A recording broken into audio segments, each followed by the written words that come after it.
New information tonight in the death of baby Chance Walsh. This is video of the baby's father, Joseph Walsh, being booked today in Sarasota. Investigators believe Walsh beat the baby to death last month.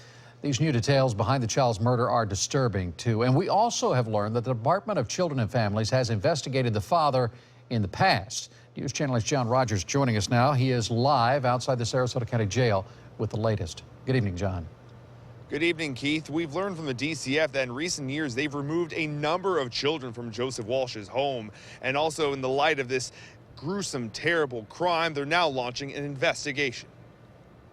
Soon after Joseph Walsh arrived at the Sarasota County Jail, investigators released the awful details behind the death of his 2-month-old son, Chance. Detectives learned Walsh beat his son to death on September 16th. His wife, Kristen Burry, did not call 911 for fears of getting her husband in trouble. Instead, Chance's body was left in a crib for several days, then stuffed into a closet and eventually buried in a shallow grave. I couldn't live with myself, even thinking that I was remotely close to doing something like that, you know? A DCF official tells us they've had multiple cases with Joseph Walsh. The agency even removed 7 other children from his custody.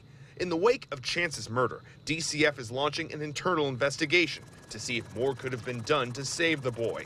Chance's grandmother, Sally Susino, took to Facebook to express her grief. She wrote, "It has been a horrible day all around. So sad my little angel suffered by the hands of the people that should have loved him the most." Susino hopes this story makes a difference. She added, "We hope to have Chance's name help bring about some well-needed changes in our systems." Joseph Walsh is slated to have a first appearance here at the Sarasota County Jail tomorrow afternoon. However, the Public Defender's Office told us that they intend to waive his presence at that hearing. Keith? And John, we know the couple was arrested in South Carolina. What were they doing there? Do we know? Well, officials say they're trying to get away from it all. At around the time that the baby was last seen alive, they became very elusive, avoided family and friends, and they were trying to start a new life. But the law caught up with them, Keith.